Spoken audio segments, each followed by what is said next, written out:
Good morning. My name is Mario Mignone, and I'm the director of the Center for Italian Studies of here. It is really with the great pleasure that I see you, some of my students. I hope that many more will be coming. Yes, the room is a little bit small, but there is plenty of space also to accommodate extra students coming in. This is a special day here at Stony Brook because we are remembering an extraordinary man, but also it happens to be Constitution and Citizenship Day.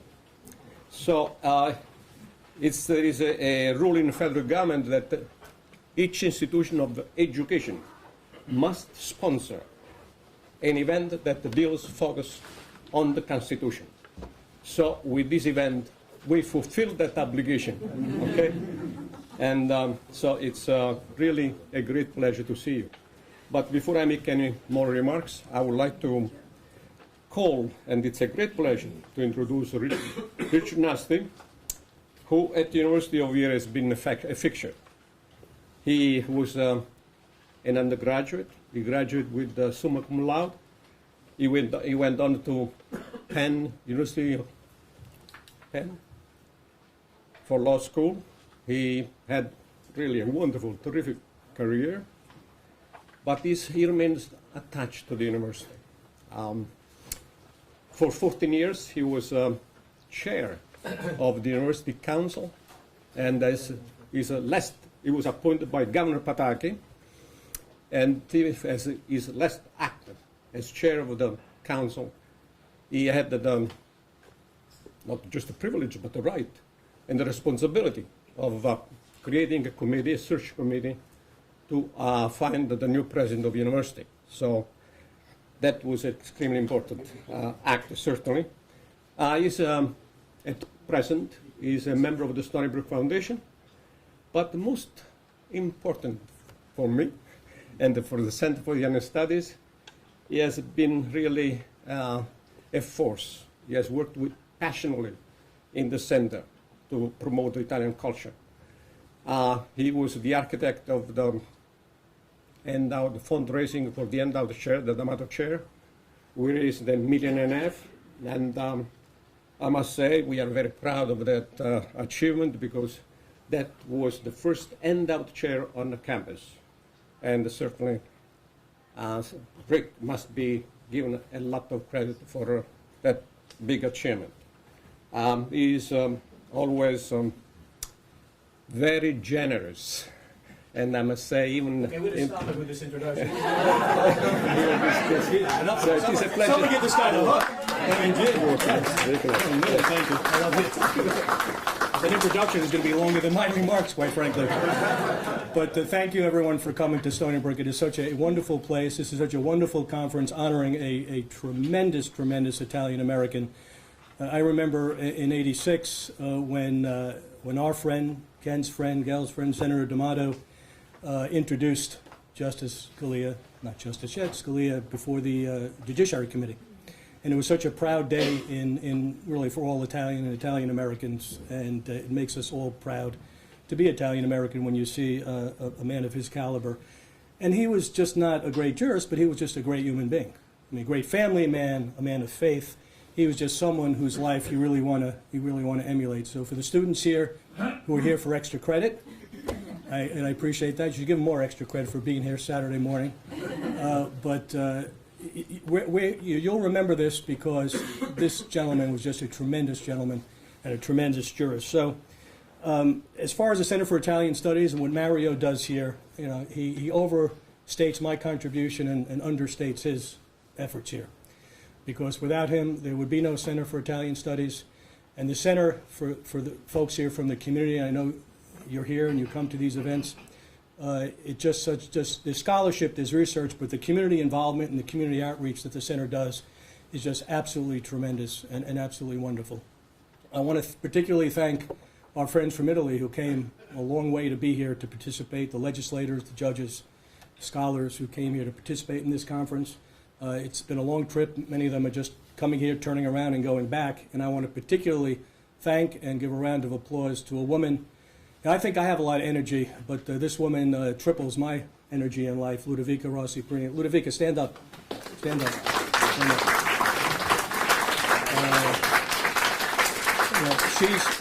She's a woman who just doesn't take yes for an answer. And when they asked Judge Sinisi and Stefano to come here and participate in this conference, no one's turning her down to come to this conference. Now, just a couple of words, because really, a lot of people are going to be talking about Scalia and his contributions in his life. But for those of you, particularly our friends from Italy, who don't know the university that well, I'm going to say a couple of things about the university. This university is a fantastic university, and the man sitting in the front row here, Senator Ken Laval, while he wasn't here at the founding in 1957 of Stony Brook University, he is certainly considered one of the founding fathers of Stony Brook University. Without Ken and without Senator Laval, this university would not be what it is today. And what is it today? It's one of the top 62 research universities in the country. There's an association called the Association of American Universities. Not many people know about it. It is a member-only, invitation-only group of the 62 top research universities in the country. Harvard, Yale, Hopkins, all the ones, Cornell, all the ones you think would be there. But when you mention Stony Brook, you say, wow, Stony Brook, one of those 62 national research universities. So that's quite an accomplishment. We're considered one of the top 1% of universities in the world. And this facility that you're in, to show you the level of support that people give to the university, my friend Jim Simons, who has been such a force at this university, he's on the foundation board, he was on the search committee for the president, and he gives his time, talent, and resources. So I don't know how many years ago, but in recent history, he gave $60 million to the university to build the building you're in right now, followed by a $150 million donation he made a year and a half, 2 years ago for the Capitol campaign. So there are, there's a lot of people out there, a lot of high-level, top-level people like Senator Laval, like Jim Simons and others, who are advocating for the university, who are promoting the university. And it's conferences like this that make the university what it is today. So thank you for being here and enjoy the conference. And now it gives me a great pleasure to introduce the Dean of the College of Arts and Science. Dean Kapp has been here now for 2 years. This is just starting the third year. As Dean of the College of Arts and Science, is the Dean of the largest school at the university. That school includes about 3/4 of the university and the students and faculty. So it's a huge task that he has over here. He is certainly a very well-known scholar in science, especially in physics. So it is for me a great pleasure to ask him to work on behalf of the university.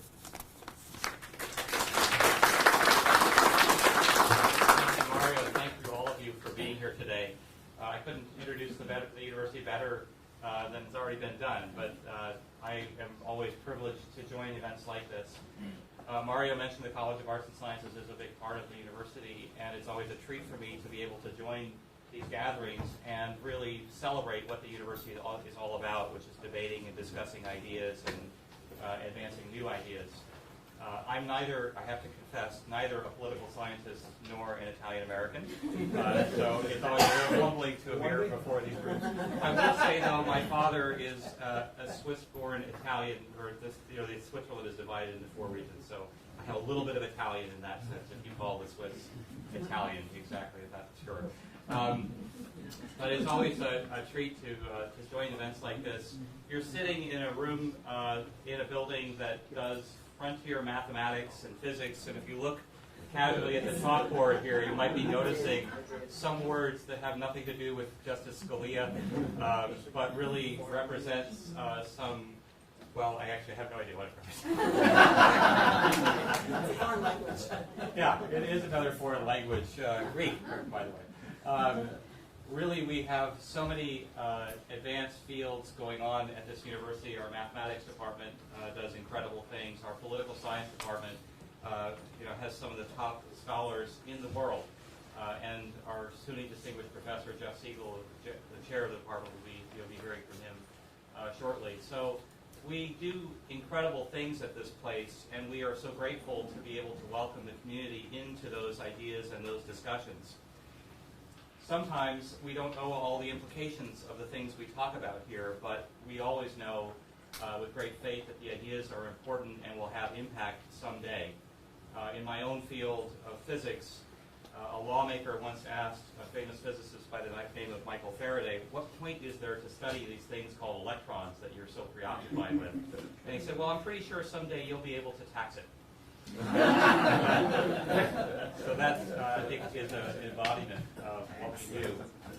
One of our alumni from Stony Brook University is the chief financial officer at Fox News. And I had the opportunity to visit him and see the facilities there at Fox, and we're walking around, and in we walk, and we're doing a tour, and we're sitting on the set of, I forget which show it is, but Stuart Vardy is the host of this particular show. And he takes one look at me, and he says, who are you? And I said, well, I'm with Stony Brook University. Your CFO is one of our alums, and we're really privileged to visit today. He says, a university person, a bunch of liberals. And I said, well, interesting you say that. At a university such as ours, we are really proud about celebrating and debating ideas. And so, ideas across the spectrum. And on this campus, this semester, if one were spending the whole semester here, you would see a series of forums that we're hosting related to the presidential election, about immigration, about national security, about the Supreme Court. There's no espousing any one idea, because we at the university believe there's really no right answer, and that the important thing is the process of the debate and the discussion. So I'm really pleased to be joining this event and talking about the legacy of Justice Scalia. We always seem to hear in the media about the votes and how the vote count will go if so-and-so is appointed. But I think hearing the legacy of Justice Scalia is beyond the vote count, but about the thought and the impact of the verdicts or the opinions that he wrote, and how he influenced the court to vote in ways that might not have turned out if he had not been there as a real debater in the room. So I welcome all of you, and I appreciate all of you being here, and I look forward to hearing more from our speakers. Thank you, Mario.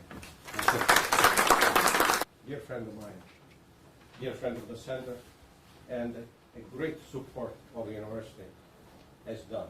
And for those of you coming from abroad or outside of the state, you should know that the stadium at Stony Brook bears the name of Kenneth P. Laval.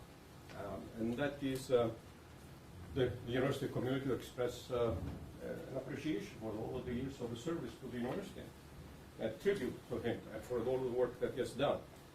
As I said, when I walk through the campus, I see buildings, and I say, on each of these buildings practically is an invisible signature of Ken Laval, because these are all projects that we sponsor as chair of the Higher Education Committee of the Senate of New York for about 30 years. You can understand the power that he had and where he put his energy.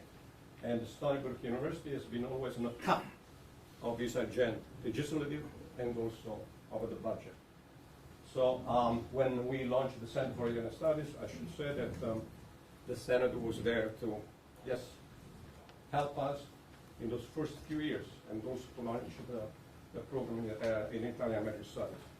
So really, we are grateful to Senator Laval for many, many things, for the great years of service, over 30 years as chairman of the Senate.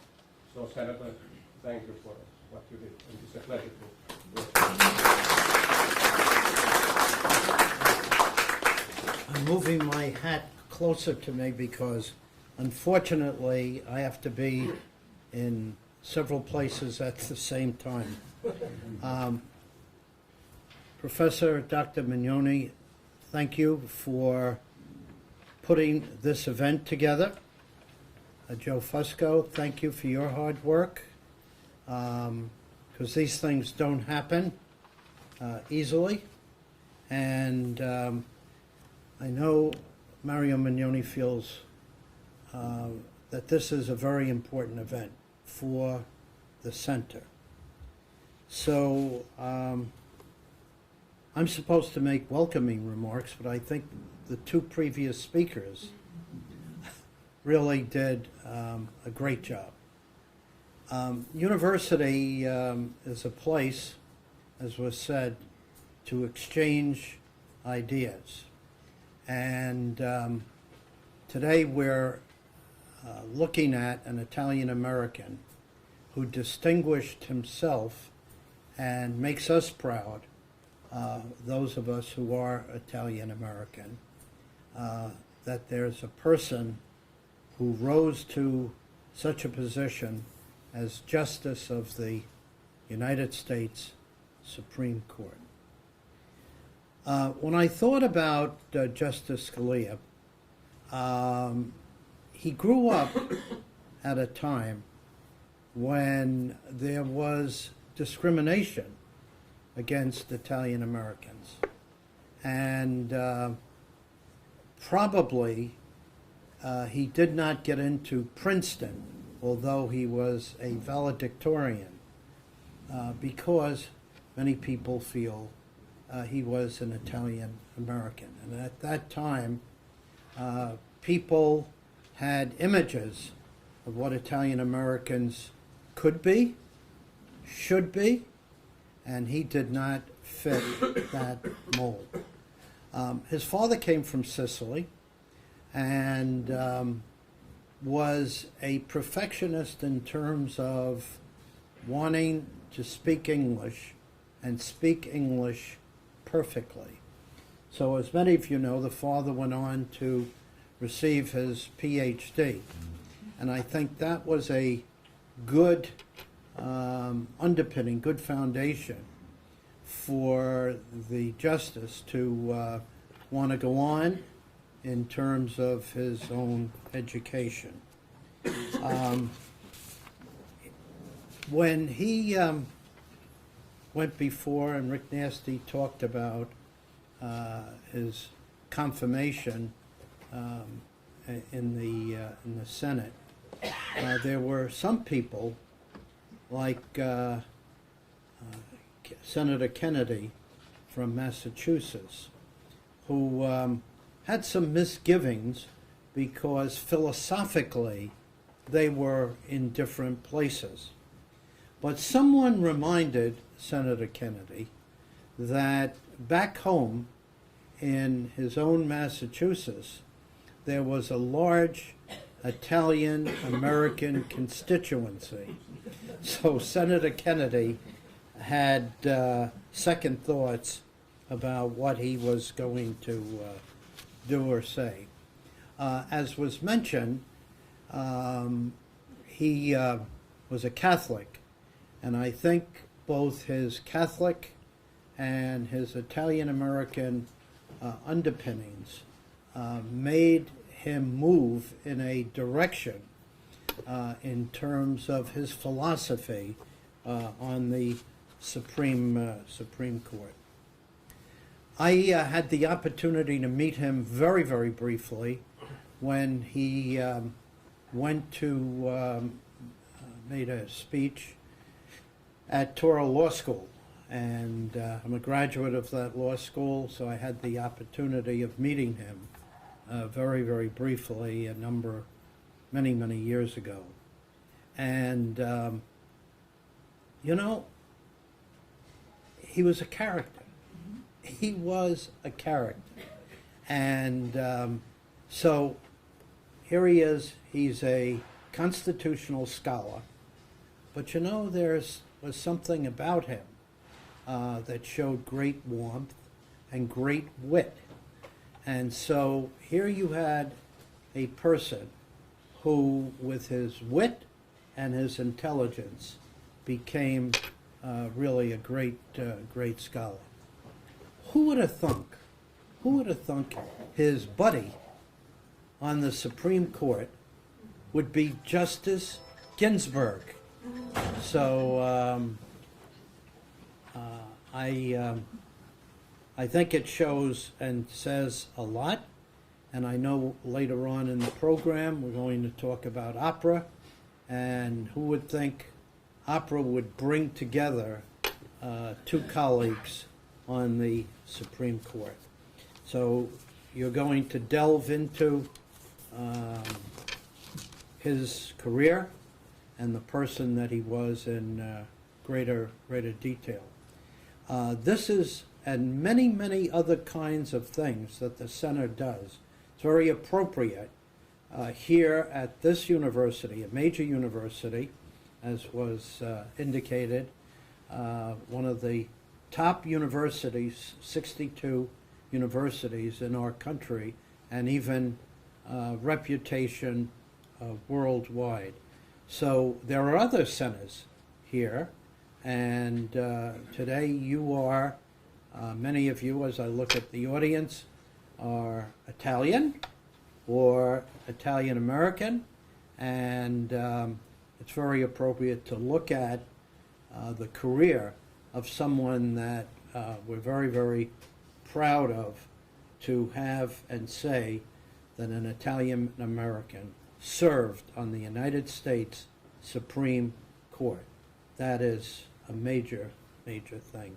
So I'm sorry I have to speak and scoot, but have a great day, and it was nice to share a few minutes with you. Thank you.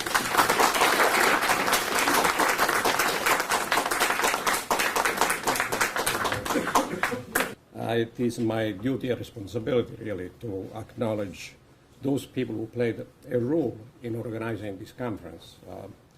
It is not, a conference such as this is not the work of one person. We took the initiative. Actually, it was the Senator Laval who called me up when Justice Scalia passed away, and he said, "Mario, you must organize an event on Justice Scalia." And so he said, "Yes, this must be done." And so we start to work, but I'm not a political scientist. I don't have the connections in the field of justice, and so I asked the help of a person on the campus. The chair of the political science of the department is, I think, one of the best-known scholars of the Supreme Court, Jeffrey Siegel. And I approached him and said, "Jeff, give me a hand to identify some of the possible good speakers." And with the help of one of his former students, Christina Geraci, we proceeded in I think, putting together an extraordinary conference. I should tell you that for those of you who are not in the field, conferences are organized in two ways. One, by launching a call for papers on internet. You give the topic and people respond, are willing to participate. And then there is another way, by invitation. And this conference, like the one that we did on the Mediterranean last November, because we wanted to really cover certain specific areas, we did it by invitation. So we identified those people that we thought would help us to create the mosaic on Judge Scalia, the man and his legacy. And I think by the end we were able to really come up with an outstanding, I think, program of the speakers, a combination of different professional people who could address the life and the legacy of Judge from different perspectives. So we wanted to some of his former law clerks, and I'm happy that we were able to bring them over here. Really, I'm very happy, very excited of your presence in this panel later. And we want also to see that how Judge Scalia was seen in Italy, perceived, and if his Italian background had really any impact on his intellectual formation. And so we were able to bring over here two very important speakers who will address that issue. But as Senator Laval said, that in the court there is a sense of civility that sometimes does not exist among politicians. And the Judge Scalia had this closest friend, Justice Ginsburg. Yes, Italian opera connected them and brought them closer, but it's a fact that they were friends.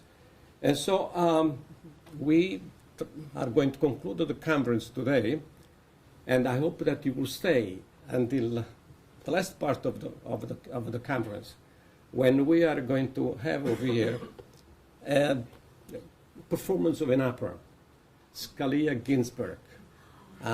We have over here the composer. I'm very grateful to him that he came last night. And yesterday afternoon, the music department, I must thank also my friend David Lawton, an extraordinary person in that department. Unfortunately, some of us are getting older, but we did a lot of work together with the music department. And usually it's on individual basis. These things are done. And so he was able to assist us in this last part of the program. And so it's going to be really, I think, a terrific conclusion of this conference. I know that when Judge Scalia, yes, everyone spoke about how bright he was, great jurist that he was, but certainly was also criticism on his judicial positions. No question. One of the senators in Washington said, Judge Scalia died at the right moment. I think found that shocking, but to hear that statement from a member of the Senate, but that's sometimes, unfortunately, what politics makes say individuals. We all know that Judge Scalia was a conservative. He had a judicial philosophy based on originalism. And I'm sure that some of you are going to address this issue. And that certainly conflict with the interpretation of the Constitution as a living document. Now, the belief of a creative interpretation of the Constitution is very appealing to those of us who are engaged in teaching literature. Okay, so we have, when we teach Dante, we talk about the universality of the text of Dante, the Divine Comedy, and how that text speaks to people from all over the world. There is always a message there, and that message has been, yes, changing probably through the ages. When I read the Divine Comedy today, certainly I don't see certain things that I saw 20 years ago, 30 years ago, because certainly I went through certain experience.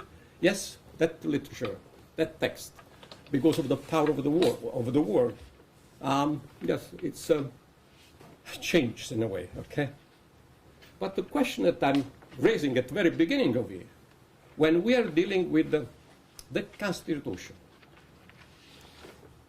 is can we leave it up to creative imagination? A document that has to serve not just people of each member, people with different religion find something different over there. I think a Constitution has to speak and has to have the same values for everyone, regardless age, religion, or culture, I believe.